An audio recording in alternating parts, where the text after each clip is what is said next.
Hello, this is Ryan from Let's Roleplay. It is October 1st, 2023. Funny enough, I thought there was a September 31st, and I was planning on using this for the last day of September for this channel news. Alright, well, I have had a bit of a rough ride in the last few months. I don't know if you guys are aware, but I've talked about it in the community posts on my channel, and I've talked about it in my last channel news. In July, no kitty, just trying to go through the blinds.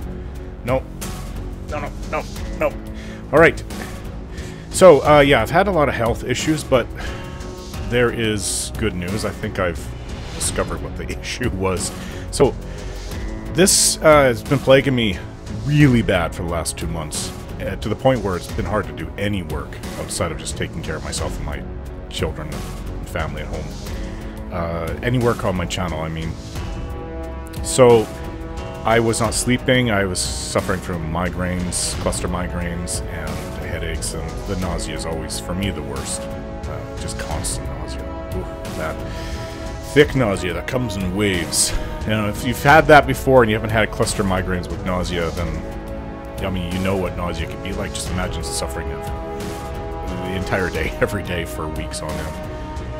And yeah, it's been hell. But I think what it was happening, I hope my brain isn't too damaged from this, because it's not good what I've been going through. I do have a CPAP machine, and I got that back in 2015 to help with sleep. Sleep has been an issue with me going back into probably... So one of the biggest issues that I've had is I think that I have allergies that have just in the last couple months have gotten to the point where I can't breathe at night, with or without the CPAP machine. The CPAP machine was kind of like a crutch. I don't know if any of you people who are watching this have had one. It, you know, allows more oxygen to go. You breathe in through your nose, or I originally had a full face mask, and but now it's just through my nose. So allergies that I didn't really know that I was aware, that I wasn't aware that I even had. So it got to the point in the last couple weeks where I literally could not breathe at night. And I had several nights where I mean, if you can't breathe at all, like completely, your body will wake, if you're sleeping, your body will wake up in a complete panic. And then it's hard to go back to sleep, especially if you're going through it over and over again, no matter how exhausted you are. And I just realized it could be allergies that I didn't even know. So I would try antihistamines that we have at home, and it actually worked.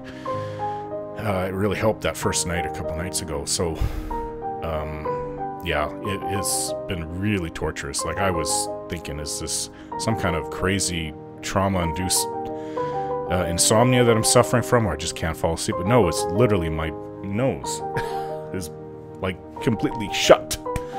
So breathing was such an issue that it was making everything, every night I was dreading it, trying to fall asleep. And I was always beyond tired. So yeah, so antihistamines are working a bit. I'm fooling around with what we have at home, and we're going to be ordering more with Claritin and Reactin. So the Reactin worked well. Claritin made me quite drowsy. And I have had allergies, but years ago. And I didn't, because my nose isn't runny, it's just dry, right? And it's just, I guess the air up here was just like closing. So something had to be done. I was willing to try anything, because I was literally losing my mind. Even know if I can get through this if it kept on going. There was one night, just a few nights ago, I got about an hour's sleep. It was Thursday night, Friday. I had hours sleep throughout the entire night. I kept on waking up, unable to breathe. I was just in panicking. That's just, ugh. If you want to torture someone, this is a good way to do it. So I've been going through that, and I don't know for how long I've been suffering for this, but it's just gotten so bad, something had to be done. So we're fooling around with antihistamines. Hey, kitty, you guys can't see my cat. His name is Sprite, and can I... Here he is. Hi, kitty. He's my cat. Got him last year, September last year. He's about 16 months old. Now that's October. We don't know when he was born, just June of 2022, because he was a rescue cat. He was a week old when they found him.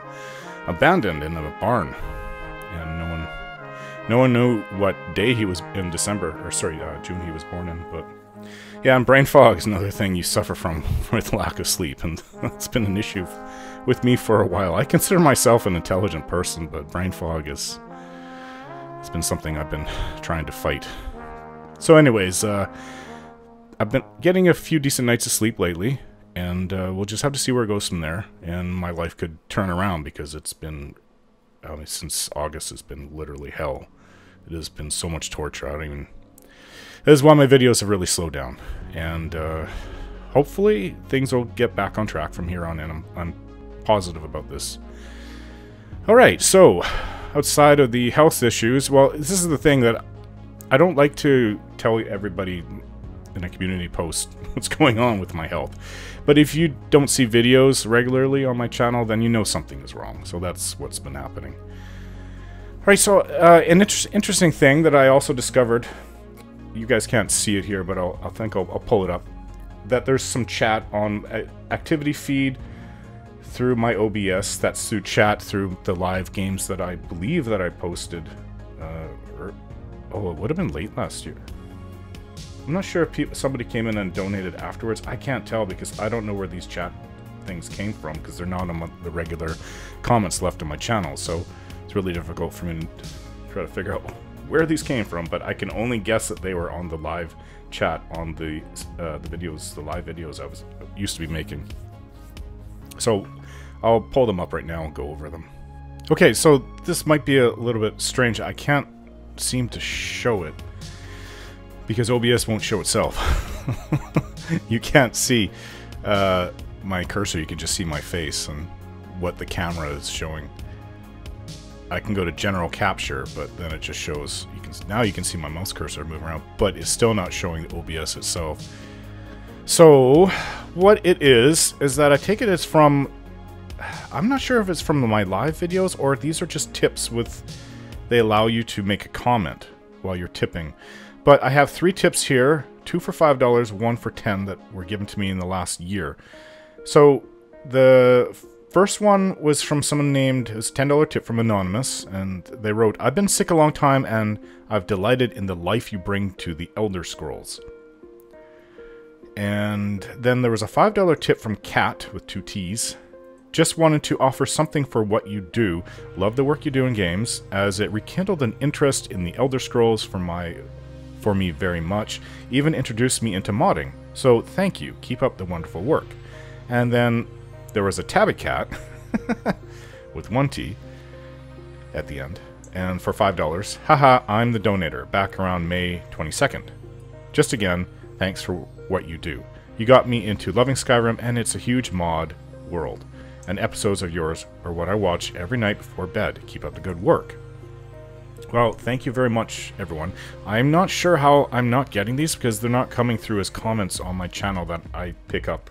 Like, I get out every comment. Well, I get most comments. If you make a comment and then I respond, and then somebody responds to the first comment, somebody else, so 3 people responds to the first comment, which is not me, and then that first commenter responds back to you, I will not get that comment. So, but I get every comment that could be directed towards me or the channel. So probably about 95%, 99% of all comments on the channel I'm getting. But you have to be careful. Like YouTube's really gone on the ban machine, if that's what you want to call it. What the heck would you call it? They've been banning people left and right for just saying, there's keywords that they look for. I don't think that you're allowed to say bad words, or I'm not sure how it's moderated. But obviously political stuff, they're going to just, you could type it in there and it'll just get deleted automatically through the whatever, I'm not sure, the AI scrubber. So there's people who have told me they've gotten into arguments with other people, and I wasn't even aware of it, so I don't always see all these things. Because the YouTube will just delete it, and I won't even get informed that people are leaving these comments. So, but yeah, I don't know. I'm guessing it's because they tipped. You can tip on each video. It doesn't have to be on a live video. and it allows you to leave a comment along with it. So all I can say is, I'm sorry I didn't get these before. I'm not sure why I'm just picking it up from OBS, because it tells me who subscribes and who tips. And typically that was always used for me whenever I was doing live videos, but it still keeps track of it. It's through Stream Elements, which is a mod you can get for OBS. OBS is what I used to record all my videos. Used to be Bandicam, now it's OBS. But anyways, let's get on with the rest of the channel news. Alright, let's go to Starfield, a game I have been playing a lot since it came out a month ago. Exactly a month ago for me. Actually, you know what, it came out, I think, what was it, around 5:30 on August 31st? Yeah, or 30th, whatever. I'm not sure if there's 31st of August. Let's just say there is. August 31st, and I was really unwell. I couldn't even play it, so I just played it the next day. But I have over 200 hours. Let me see. I know you guys can't see me moving around my screen. 232 hours into Starfield. So that's pretty much a lot of what I've been doing this August. You can see the light changed. Let's see. Let's go back to all that light again. Yeah, this is from my, what is it called? WPS Office? Yeah, so I don't have to pay monthly for the Microsoft version. I just paid a lump sum for this. So, it gives a lot of light, so you can see. Oh, I'm also wearing my Starfield shirt. You can't really get much from Bethesda right now from the actual official website. It's very, they're sold out or haven't even... I think some of them are on pre-orders for anything. Not that I'm a big person to, you know, a person really go buy all that stuff, but I wouldn't mind a few things. I still have my Fallout 4 coffee mugs from, I think I bought it in 2016. So it's not chipped or anything, it's in perfect condition. Just a little coffee mug. And I have my Fallout 4 shirt that I bought from Bethesda. It's like, what was it? Both of those things came to, like, I don't know what it came, ridiculous price between what they sold for on the website and the shipping and handling. I think shipping was like half the price for it. I think it came to like 70, it was like the $25 t-shirt, but the shipping was like $25 or something. It's just something ridiculous. That was 7 years ago. But, you know, if you do want something from Bethesda, I'm just letting you know, if you do want to buy anything, like cups or shirts or anything, or hats or hoodies or whatever, they seem to have their things on for a limited time. I couldn't find anything for Skyrim back then. It kind of drove me nuts. I think there was a few things, but they were more focused on Elder Scrolls Online. Anything Elder Scrolls was... I think there was like maybe 1 or 2 Skyrim things, and they were like jewelry or something, and I wasn't interested in that. And they were, I think one of them was expensive, like over 100, might have been over 200. They may have even had some rings or something like that. I'm not sure if I remember that right back then. But if you wait too long, they won't sell stuff like they used to. It just seems to be maybe a year or 2 window, and then they'll just move on to whatever next game they have. And it's not like I was interested in Fallout 76 or the Elder Scrolls Online. I don't play them. Never played them. I'm not going to get back into MMOs. I've spent about a decade and a half playing them, and I've had enough. I think from about 99 to 2013, most of my gaming time went to those MMOs, and no more. I learned all my in-character play style through MMOs, ironically. It was not easy to find groups or guilds that would actually take role-playing seriously, and some of them take them too seriously. But anyways, I've had enough of the MMOs. Let's get on to Starfield and talk about it, since I have 232 hours. I am nearly finished. I've just finished. So, like, Bethesda has, like... It's hard... Like, guilds. So, there's the 4 guilds in Starfield, but they're not guilds. They're, you know, different things, like the Rangers, Freestar Rangers, and Ryujin. And, was the other one? Vanguard, and then the other one was... I don't know what it was called. This SysDef, System Defense Force of the one of the main factions, and you infiltrate the Crimson Fleet who are pirates, and you can either side with them or either side, and then bring each side down, which is interesting. Of course, I went with the killing the pirates thing. I didn't really like them. I never, like, some people think, yeah, join pirates and be, you know, you can be a pirate in the game, but I just never, I hated those people. They were all jerks and rude and evil. Like, they would execute people, and always half the things you say, they're being rude to you, and I didn't like them. They were very bad people, and I was very happy to bring them down.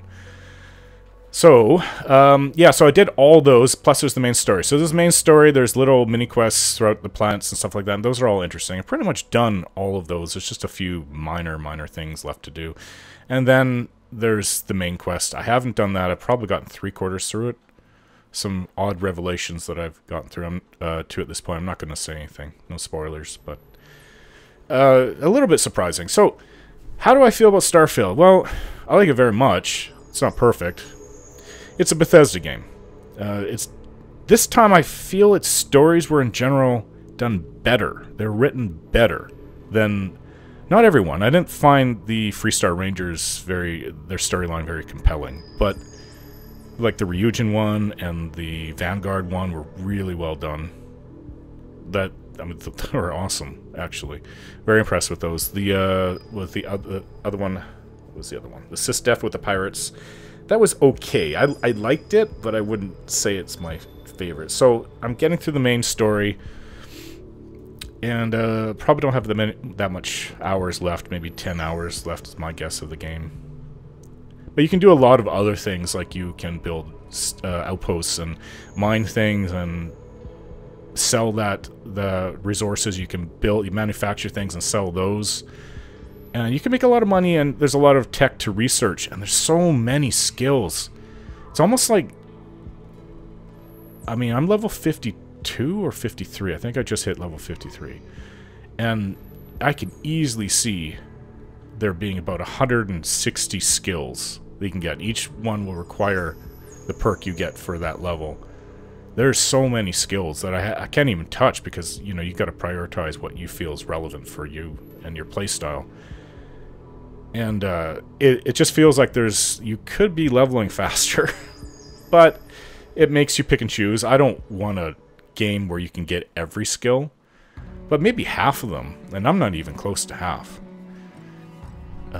But I'm not going to complain about that. It's not a complaint. I think in the future, this also could be laid out for DLCs, and I'm sure they'll add more skills to the game.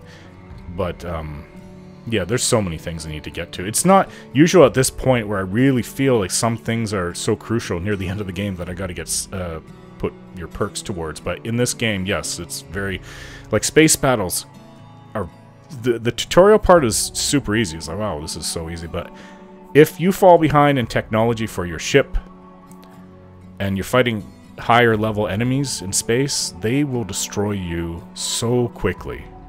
So quickly, and it can be a little frustrating. So you do have to keep up if you want to. I guess, like, you can run. You can get your I forget what it's called. It's not a jump. It's like a jump drive from like going through hyperspace in Star Wars, but it's not quite. What do they call it? I forget what it's called. My head is a little tired. I could have gotten a little bit more sleep last night, but the fact that I got about 6 hours is not bad. So yeah, it's a Bethesda game. It's done, and stories are done well. Better characters and romance. The romance it kind of blows everything combined that Bethesda's ever done away. I've gotten a little attached to a couple characters, but there's really only 4 characters that you can get close to as companions, and then there's Vasco, the robot that comes along with you. And yeah, I think it's very well done in general, better than any of the other characters. Like, they really focus and concentrated on your companions. So really 5 companions, but the robot doesn't really have, you can't gain affinity with Vasco, so he'll still say whatever. He has a starting dialogue, and then maybe as the main story progresses, he'll say a few more things, but that's about it. You can't really get close and be... It's not like in Fallout 4 where, you have Codsworth with you, and you gain affinity with Codsworth now. But you do have your 4 human companions. And I like them. Not all were the best stories, because they have their own stories to go through and quests you need to do with them, but a couple of them are really well done. So I had, for a couple of weeks, I had, my computer was shutting down when I was playing Starfield. Like, literally shutting off, and I was cleaning it. I opened up my computer several times, cleaning it, and think, what is going on? I didn't see any heat issues on my temperature thing that I have that comes up, and it would just shut down at certain points. I got pretty frustrated, and I realized after cleaning it the second time, I lifted up the computer, like I pulled the whole tower out and was spraying it with my air compressor thing, and I realized that there's an underneath to it where the power supply unit is, and there was a fan under there. And I guess I had forgotten that I have that.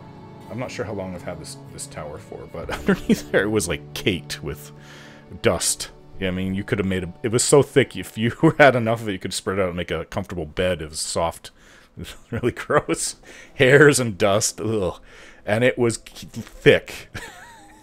That's why my computer kept shutting down. I didn't even know that there was another fan underneath the computer, like on the underside of the tower. And it's got like maybe an inch. The fan is there. It's got an inch for air to come in and out. I didn't even know that. So I guess there was another fan. That was part of the power supply unit underneath. So that would explain why it did. And after I cleaned that out, it didn't shut off after that. So that was the cause of that. But it's interesting that it was Starfield that brought that out on my computer. And yeah. So that was cured. But there was also, I mean, it's Bugthesda, people call it. There's quests. Some quests are a little, but I wouldn't say that. There's one quest that was bugged. And I had to use the console. I had to look it up and use the console to fix it. Because it was like you had to go and shoot a ship down after the main Vanguard storyline, the first quest. So after the storyline is done, you go and you can still go back and get random quests, Radiant quests. And this first Radiant quest, whenever you went to that star system, the ship wasn't there. But it's like it was there, but it disappeared. And then what happened? It was really strange. Because my guy is, he has got permanent bounty on him. I was getting the bounty hunters come after me. And I could destroy them, but then I couldn't leave the system. It was like, I was permanently stuck in that star system. I couldn't leave. That was really bugged. So I looked it up, and I had used the console to get rid of it. But then, Bethesda disabled all my achievements afterwards. So that was maybe 2 weeks in? Maybe, not even, maybe a week, because that was the first storyline I played through. And so all my achievements after a certain point, I'm not sure, what is it, level 20 or something, 25, were disabled. And I didn't realize that until maybe a week ago. And I'm like, oh, I know there's a mod to bring them back, but at this point, most of the game is done. And I kind of, I'll have that, I'll bring that back for my next playthrough, I guess, when I put it on the channel, but not for right now. So I missed out on that. It says I'm looking at other people's achievements, and they're getting all these things, and mine stopped about the middle of, or 10th of September or something like that. Thanks, Bethesda. But anyways, that's not a big deal. So, game mechanic improvements, they're good with space combat, and, you know, you have your outpost. They're okay. What I find was odd that, unlike Fallout 4, you can't really carry that much. A lot of these things weigh a lot, and you can carry less on you. Then you can take it and upload and drop them off in your ship storage. But then the ship storage also gets full really fast. So you can't. It's not like Fallout 4 where you can take everything from the whole game and dump it into your home base on the storage there to build things. You can't do that in this. You can make outposts and build things to hold containers to hold junk or whatever. They're called resources in the game. And you can start filling them up. I guess that is one way to do it, but it's a lot more tedious and not as easy as it is before. So I was always having issues with weight on my ship. You can increase it. There's even skills to increase how much you can carry on your ship. And it's just still felt... I don't even know what they could do. I mean, I guess they could reduce the weight of these things or increase your carry weight. Like, my carry weight for my character is 180, And that's about half of what it is in Fallout 4. And I know in Fallout 4 it has increased over time since I started my Let's Roleplay with it. But I'm just saying, like, it's near the end of the game and I'm at 180. And things seem to be a little bit heavier than they are for junk in Fallout 4. So you are a little bit more limited with what you can do. It's always fighting with weight, with what my character is carrying and with what my ship could hold. So that's not a complaint I've heard other people talk about. Actually, I've listened to a few reviews in the last few weeks, but that's one of mine. I'm not sure how to address that. I guess you can just keep making containers and dump everything into them on your outposts. You can build up to 8 outposts on anywhere which has solid ground. So that is one thing. Ground vehicles are not in the game, and I was hoping that they would be. You can travel a lot, but once you realize how to go and survey a world, it took me a good day or two to figure it out. Literally, it takes hours and hours when you don't know what you're doing. But you don't need to travel that far once you realize what you're doing. There is between like average 500 meters to 1 kilometer where your character has to move along. It's easier when there's less gravity on worlds. A little bit slower when there's, you know, heavier gravity. And, but they could have used ground vehicles. But however, Mr. Matty Plays stated that, in his opinion, one of the issues with using ground vehicles is the old Bethesda frame rate issue on ground. And you can see that going back to Morrowind. You cannot go that fast. There will be slowdowns and loading a second or two to load. And I think that was an issue. You know, I still think that they could put in ground vehicles, like make them go as fast as the horses do in, say, Skyrim, when you're running along. Anything would be better than not having it. But I can see that being in a DLC in the future. And space combat, as I said, can be very brutal. So you just have to keep up with it. There are times where you do need to fight. I guess you can always turn the difficulty down for the space battles. But it doesn't match up. Like, I wanted to play on hard level. So ground, you know, fighting with your guns is more challenging. But when I did that, space combat became a nightmare. So doesn't really line up with the difficulty on both ends. But I did upgrade my ship and got really good at it. And I mean, there's some fights that are challenging. You will die in space combat. I find you'll die more than in ground combat. And but I got really good with my ship. So it's not an issue anymore on hard near the end of the game for me. Radiant quests are a big part of the game. Not a huge part. A little part of the game. I shouldn't say a big part. It depends how much you play them. Some of them are really quick, like go and kill this pirate here in the star system. All you have to do is go and blow up his ship or 3 ships. They usually come in 3s in the game. And or go on some random space station, or not space station, but like a ground station somewhere on some random planet, killing a pirate or delivering people to some planet or resources to some planet. That's pretty much the Radiant quests in the game. But when I didn't know what I was doing and I was exploring and trying to figure out how to do surveys of planets, I came across quite a few things that are interesting. Little random encounters with people, humans, that you might not get if you don't really explore that much. Now, I came across 2 different people on 2 different worlds at 2 different times, but they were taking pictures, and so you can go talk to them, and they said they're you can even see them. I'm not sure how they're doing, but I think I even heard the click, if I remember right. But they were taking pictures, and they said it's a beautiful site here, and they're taking pictures. You can talk to them. There's a few lines that they say. And then there was one, I came across this one person on an old abandoned UC Marine base, and this person was looting it.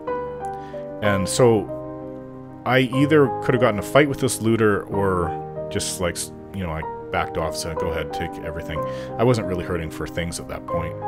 But if you do try to pick up things in the base, after you tell them they can have whatever they want, they will get hostile and tell you to leave, or I guess you could get in a shootout with them. But I just left that woman that was looting it. It was an interesting encounter. I've never seen that in any Bethesda game.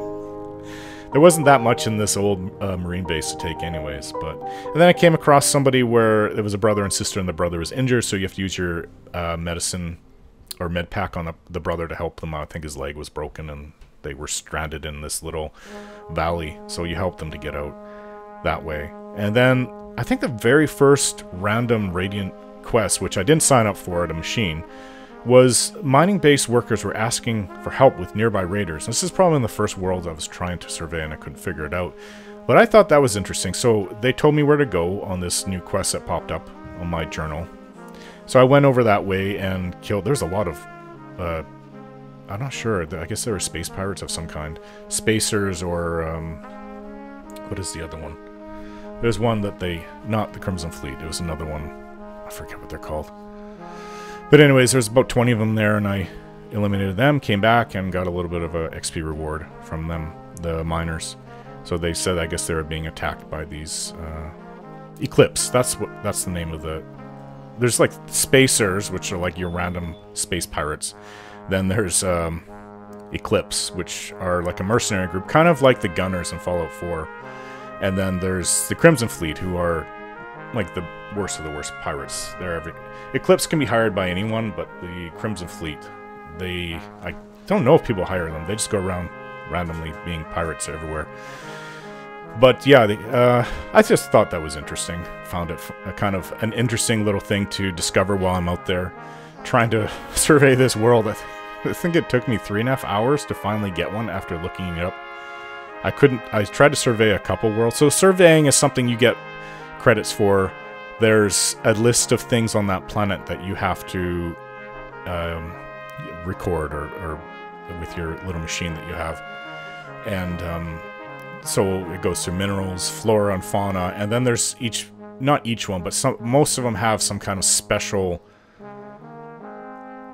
like a landmark type of thing, but a feature that's part of that world, even if it's a barren moon. Like our moon, Luna, which is actually what it's called, Luna. Our moon. So you can go and survey that, and I surveyed Earth as well. And they have like our moon has one feature, and I think it was a meteor hit that you had to just go and scan with your scanner and get the list of all the minerals that can be found on the moon.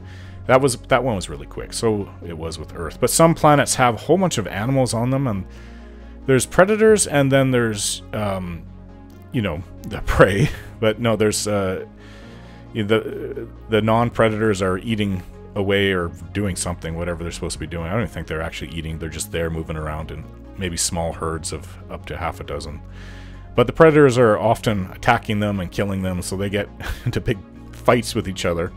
And you just come in and kill them all if you want. But you get resources off the animals as well. It's not just mineral resources. You get things that, like biological resources off alien creatures on all these worlds.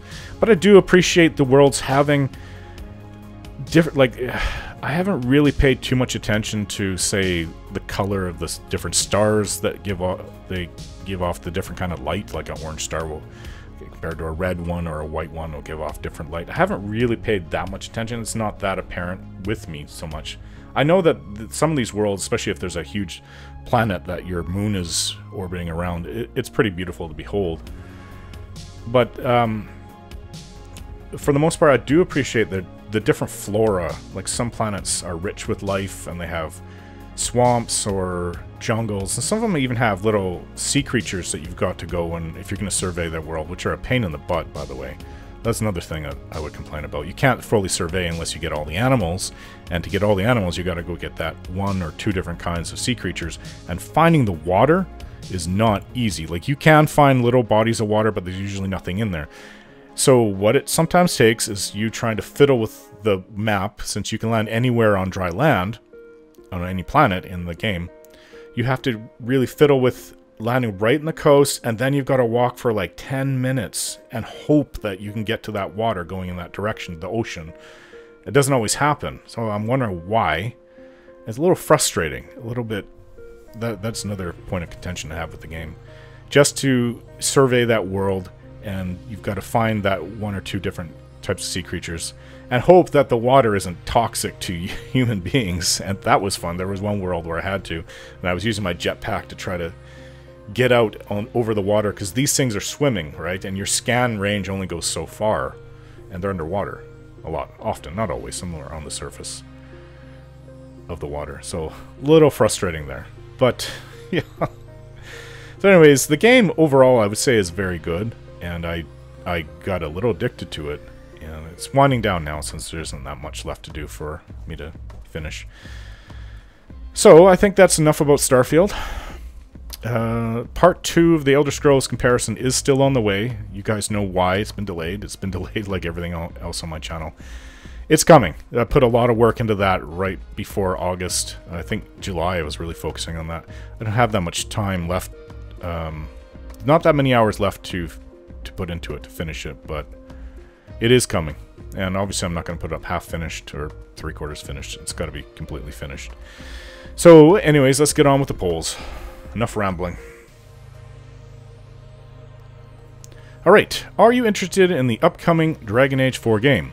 I will be skipping this game, guys, unless the game is fantastic and the wokeism is non-existent, but the chances of that are pretty much nil. I don't have confidence in BioWare anymore, and all the woke things that will likely be put into this one are a real turnoff for me. And yes, that is my political point of view. That's how I view things. I don't care to hear about it anymore, because there was a bit of a long set of arguments from people who don't even think that it's an issue or it's not a big deal. So either or, there's fighting back and forth with quite a few people in the comments. I'm not even going to get into that. But let's go down to the votes. 93 votes, 27% said yes, very much so. It really depends on what it's going to be like, 54%. Not my thing for one or more reasons, 19%. I don't have faith in BioWare even if you take woke out of the picture. I really don't. I just heard that Knights of the Old Republic, the remake that was supposed to be on its way, has been cancelled. I'm really not sure what happened to BioWare in the last 10 years, but they've, you know, they went from my #1 down to, I just hope that they can turn it around. So, in their place, Bethesda has taken #1 spot for favorite RPG developer for me.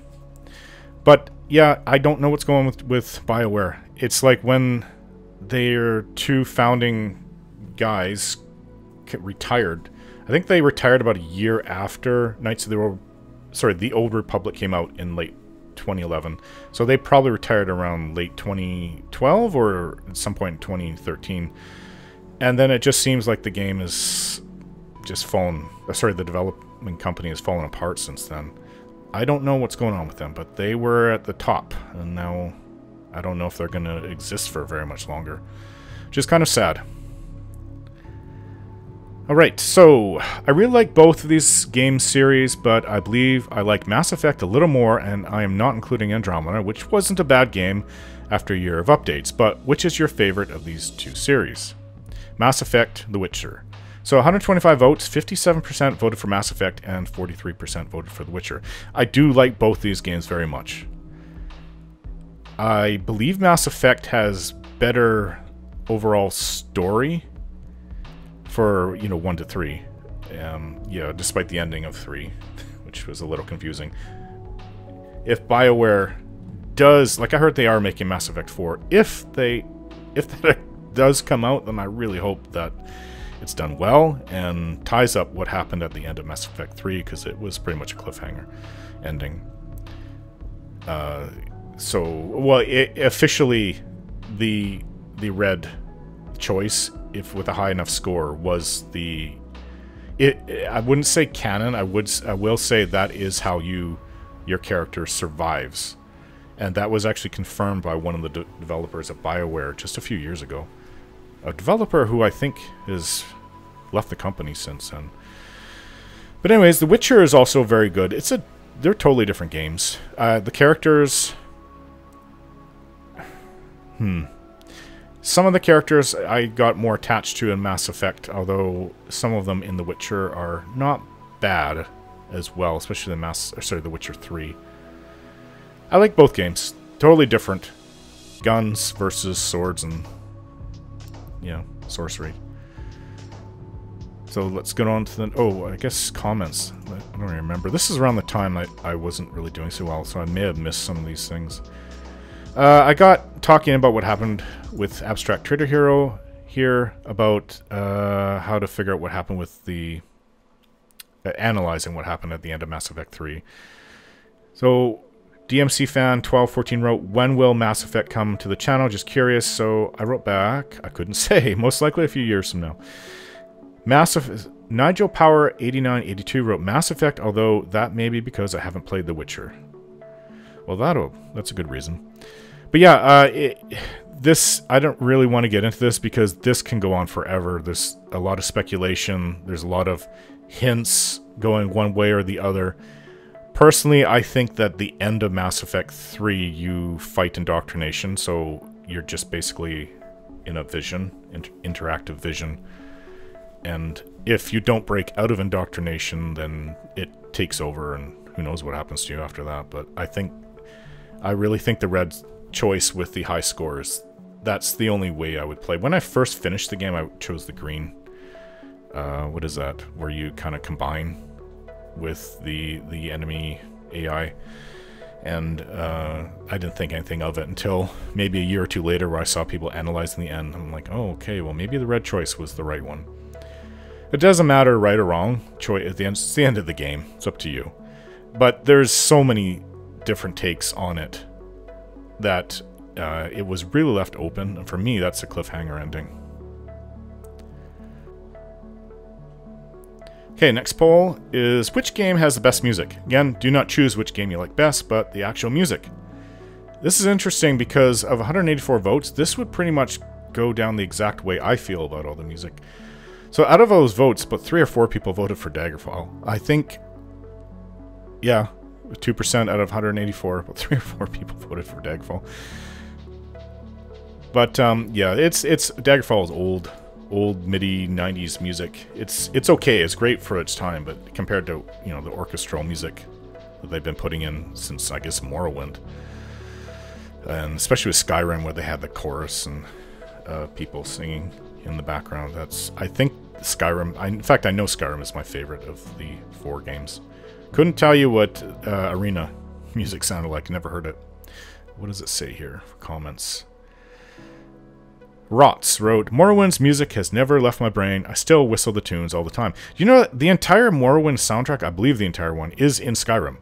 Also, and that's with the stock game. That's not modded in. That came with the Dragonborn DLC for Solstheim. Which I think is a little weird hearing. I've never set foot on Solstheim in Skyrim. Not once. So if you do go there, I wonder if they'll start playing Morrowind music, because I can't see why else they would have all those soundtracks in there. Because, you know, I've gone through all of it. I use it in my games to make, you know, the intros and the endings. So I know what music is there. And yeah, all the soundtrack for Morrowind, I believe, is also in Skyrim. That came with the Dragonborn DLC. Sand Gentleman wrote, one of the hardest decisions I've ever made, but I had to go with Oblivion's music. It just has the best feeling to me. Though Morrowind's was a close second. Yeah, for me, Morrowind, I'll never forget 21 years ago, listening to it, wandering around, looking at the stars at night and the moons and hearing the music. It brings back a lot of memories for me, a lot of nostalgia for me. Morrowind will always remain in my head.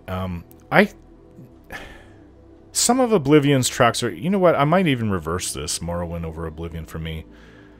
I know there wasn't that much for Morrowind. Oblivion had like 3 times the amount of soundtracks as there was for Morrowind. It was very limited for Morrowind. But some of the Morrowind songs are very memorable. There's a few with Oblivion that I liked, but overall it's okay. It's not good or bad, it's just okay. Most of Skyrim's music are like that for me too, but there's a good, probably handful of tracks that really stand out for me. And I like to listen to them and put them on in my intros. I shouldn't say, maybe half of the Skyrims are just average for me, but the other half are pretty good, really good. I think there's That Kind's Peace is one of my favorite songs, for all of Bethesda that they've made. Captain Red 1000, never heard Daggerfall. My experience with Morrowind is too brief for the music to make any impression. Skyrim is great, Oblivion sticks out more for me, which is really weird to me. Not sure why, didn't you watch my Morrowind Let's Play? Let's Roleplay? Big Mama Becky 30 Ross 2. I like both Skyrim and Morrowind music. Ha! We are thinking alike. El Violador. I'm a Morrowind tragic, but objectively Skyrim has the better soundtrack. That said, Never Are Rising and Peaceful Waters absolutely slap. Did they rename them? Yeah, they did. They did rename them. They have named actual names in Skyrim. My soundtrack that I ripped right out of Morrowind, it just says like Morrowind 1, Morrowind 2, up to like 7 or 9 soundtracks. So I don't even know what they were named. But I do believe that I saw names when I was looking at what came with Skyrim. So they gave them names eventually. Lucinda Hacker, 9735. Haven't played any of them except Skyrim and don't remember the music. I never pay much attention to those things. Alright. So let's go to the next poll. If after The Elder Scrolls 6, Bethesda decides to remake The Elder Scrolls 1 to 5 in their newish engine, just like Capcom has been doing for the Resident Evil games in the past 4 years, would this interest you? Oh, there's a lot more that I wrote. I know I would be looking forward to them. Don't just think it would be a graphic and sound upgrade. I am talking about adding in new things that are in the new game engine, or in the game engine for The Elder Scrolls 6. It would be like a new game compared to the originals. The Resident Evil 2 and Resident Evil 4, Resident Evil 3 less so, but I still liked it, remakes have been very successful and faithful remakes of the originals, but with new graphics, control, perspectives, excellent voice work, and new game elements. I loved the Resident Evil 4 remake so much that I played it through completely a second time after finishing it the first time. I have never done that before with any game. So, 117 votes. 68% voted for well-done remakes of the first 5 Elder Scrolls games. Hell yeah. 19% went with maybe I'd have to see what they'd be like first. And 13% went with not really interested, give me Elder Scrolls 7. Alright, so I wrote as a pin, I pinned it here. The point of me bringing up the Resident Evil remakes was to show that a game developer can remake their old games and have them stick faithfully to the lore and spirit of the originals while adding in new game mechanics on top of graphics and sound improvements. Grey is a demon. The Elder Scrolls remakes would be wonderful, but imagine Fallout remakes with the engines they have now. They'd be amazing, and I love Resident Evil. I'm planning on platinuring the Resident Evil 4 remake when I have time. Platinuming? I am not sure what that means. Sorry. But yes, the Resident Evil 4 remake is probably one of the best. It is the best of all the Resident Evil games that they've ever made, if you ask me. Abstract Trader Hero. Give me Daggerfall. I can't read. Give me Daggerfall style games with modern graphics and modding capability, and I'd be over the moon. Phantom Games 117 wrote, I'd love some remakes of those games, except for Skyrim. Don't get me wrong, I love Skyrim, but I don't think we need a remake of it. Yeah, at this point, I can't. They'd have to come up with some pretty spectacular new engines, or sorry, new mechanics, game mechanics for me, if to want to see Skyrim redone. So Blake Bridges 1030 wrote, I'd rather see them remake the Fallout games and add in some cut content or make the Enclave a playable faction. I wrote back, that's an interesting idea, I'd be for that. He wrote, I was playing Fallout 3 and I had a narrative going that would have led my character joining the Enclave. He starts out as a naive but kind-hearted person, but slowly the cruelty of the Wasteland leads him to siding with the Enclave. Isn't that how it always starts? But of course, Bethesda decided that out of all the evil things you can do in the game, joining the Enclave is too far. Yeah, they don't... I guess that changed for Resident Evil, for Fallout 4, where you can join any of the factions, like you can join the Institute. Yeah, but one thing I noticed with Fallout 4, they don't go out of their way to make any of the factions look particularly evil.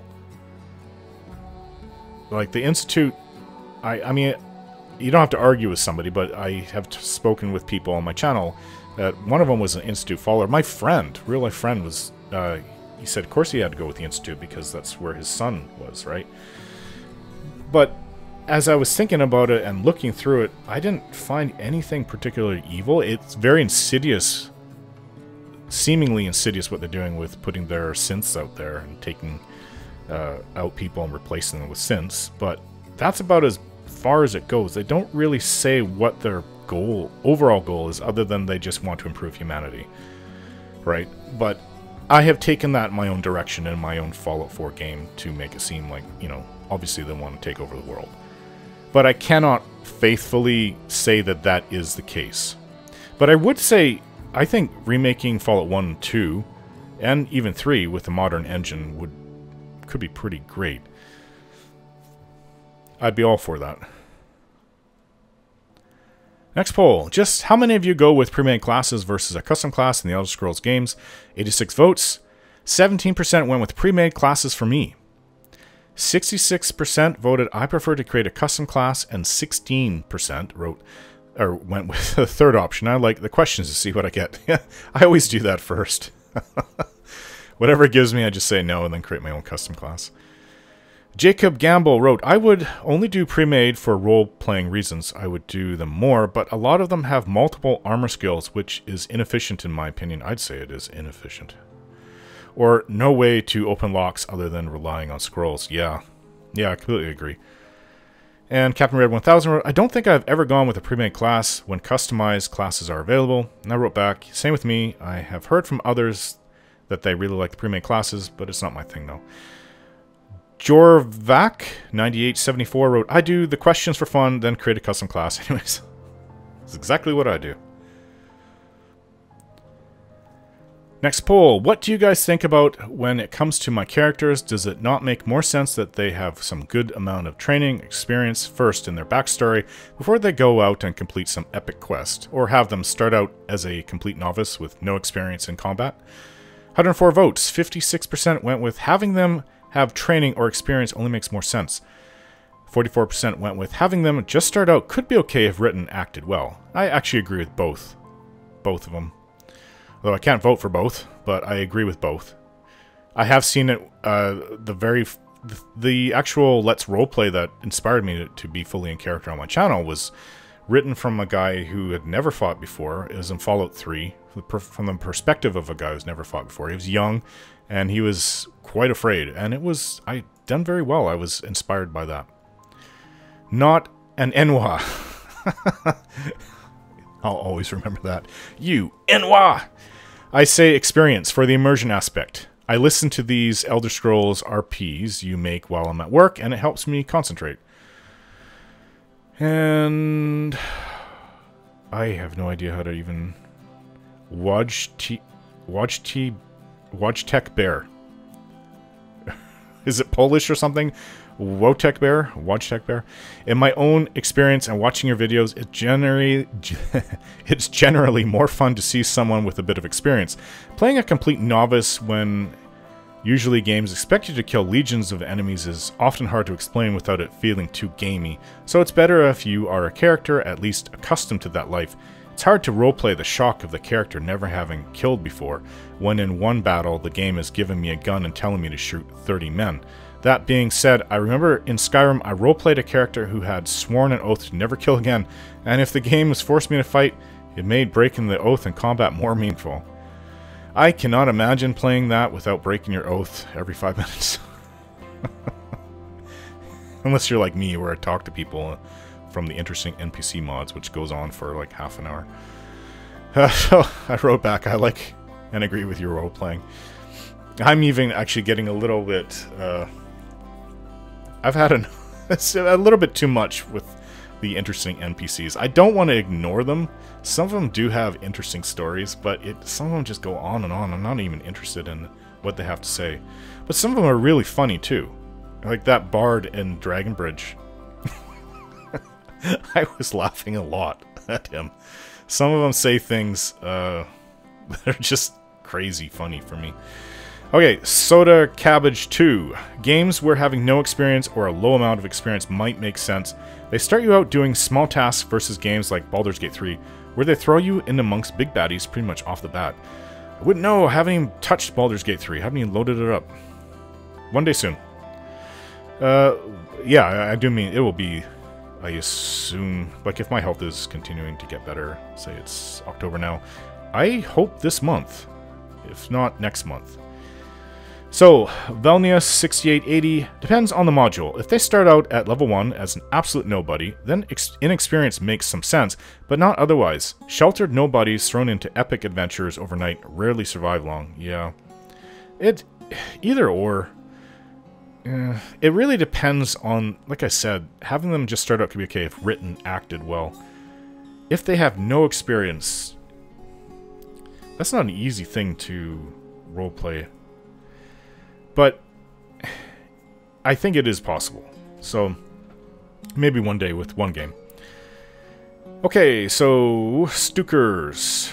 That's 50-50 split laugh aloud. I voted for the second. So I take it you voted for newbies. It was, I guess, split at one point. Phantom Games 117. Depends on the game, to be honest. Next poll. For those of you watching my Let's Roleplay of Skyrim, do you like the interesting NPCs mod? You know, where there are a couple hundred NPCs who have their own unique stories. You should be able to recognize these new ones. They tend to have elaborately long conversations. 95 votes. 86% went with, I like these NPCs. I think they add a lot to your story. 14% went with, I like some of them, not all. Some are a little boring. And 0 went with, I don't like them at all. I think they slow down your videos. I accidentally put out a second poll to the same question. The same choices too. And somebody did choose I don't like them at all in that one. I deleted it because it's redundant. I don't need to go over it twice. I told people to come back and vote for this one if you wanted to vote for it. If you hadn't seen this one. So, user... Oh, wow. OW5FEO4OW6U. Don't even know how you're supposed to even say that name. I like the way they were written and voiced. Sometimes they give you fresh perspectives on Tamriel without breaking the Elder Scrolls lore. Phantom Games 117. I personally think they add a lot to the series. Grey is a demon, adds more character, though I do wish you had this one interesting Bosmer fellow. So I had to ask which one it was. No, I'm talking about a modded follower Ori, who you get from a mod called Song of the Green. I think she had interactions with Lucian and Inigo. Yeah, I do remember seeing that mod. It was one of the mods that I considered before starting Skyrim. I looked at it. I don't think I gave it that much. I put that much research into it. It just seemed okay. I don't know. I think I narrowed it down to just a handful, and it was more to get a romance partner more than anything else. And I think you can with Ori. I'm not sure about that. But if there is a lot of bugs in it, which a lot of companion mods have, especially if they haven't been updated over the last few years, I steer away from them because I don't want my game to be messed up. Well, this is an interesting one. Only 43 votes, and I think it was because of the question that not everybody wanted to answer. So this poll is a vote for the most handsome characters I have roleplayed as in my most recent Let's Roleplays. These are only from the games where I was able to sculpt their faces. So no to the Baldur's Gate, Neverwinter Nights, Pillars of Eternity games. Actually, I think you no, you don't sculpt, you choose a face. But you don't sculpt it in Morrowind either. You choose hair and a face and your sex and race, and that's about it. So if you are not interested in men, then that's understandable, as neither am I. However, you can vote here for how cool they look or their personality seems to you. So, 43 votes, 16% went to Sunil Rilvain from Morrowind, my Let's Roleplay of Morrowind. 49%, this isn't about the games, though. This is about the characters and their looks and how much you like the personality. So nothing to do with the games, guys. I really hope you didn't vote along those lines. So Malcolm Montrose got 49%, and Ryan Moore from Fallout 4. Malcolm Montrose is from Let's Roleplay of Oblivion. Ryan Moore's got 14%, and Toril Jensen from my Let's Roleplay of Skyrim got 21%. Abstract Trader Hero. I've always liked your Baldur's Gate 1 and 2 characters, vibes-wise, the most. Yeah, that was interesting. I played a female character in there. And Noah Miller, 8042. Sunil Rilvain, I love Morrowind. And Adriana DeFox 98. What would I vote for Malcolm's sister and ex-fiance?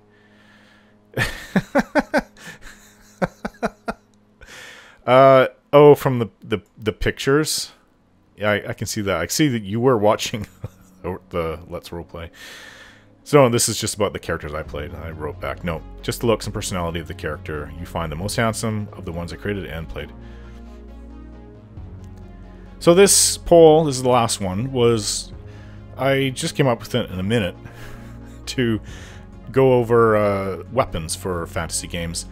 And because I had... This is in place of the poll that was, you know, redundant, asking the same thing. I think I was supposed to delete that one. I'm not sure how it made it, but... probably from back in August when I was really not doing well. So, what sort of fantasy weapon user are you if you could only pick one? 129 votes. Sword, one, two-handed or dual-wield, 50%. That would be my vote. Axe, one, two-handed or dual-wield, 7%. Blunt weapon, mace, hammer or staff, might be a mage, etc. 18%.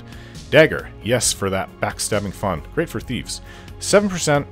Range weapon, bow, crossbow, sling, etc. 19%. And yes, I know spears or halberds are another thing that could have been added in there, but there's only 5 choices. I suppose I could have removed dagger and put it in with sword / dagger. And then just put, like, you know, spears in here. But I didn't. So, I'm not sure. I always read this as Demon X, but it's D3M0N3X2. But in my head, I just read it as Demon X. Swords are synonymous with heroes, it seems. Also, they look so cool. Couldn't agree more. Supposed to be a vowel right there. Oh, I didn't mean to go to their channel. Don't click on the names. Okay, TRVEG, like Treveg? Oh, Trevigoth? 380? Yeah. I thought Leet Speak was a thing of the past, guys. Axe has both combat uses and practical ones. Chopping wood, chopping through wooden shields. Very nice, I wrote. Barstokians 365. I'm a coward, but I can't aim for crap, so I go with rapier. Although if I could get confident enough with using an axe to control my opponent's weapon, that would become an option too. Sword for you then. Does that even make any sense? Oh no, it does. Because he went with rapier. Lucian Jaeger 4893. That's my son's teachers. Miss Jaeger. Spelled the same too.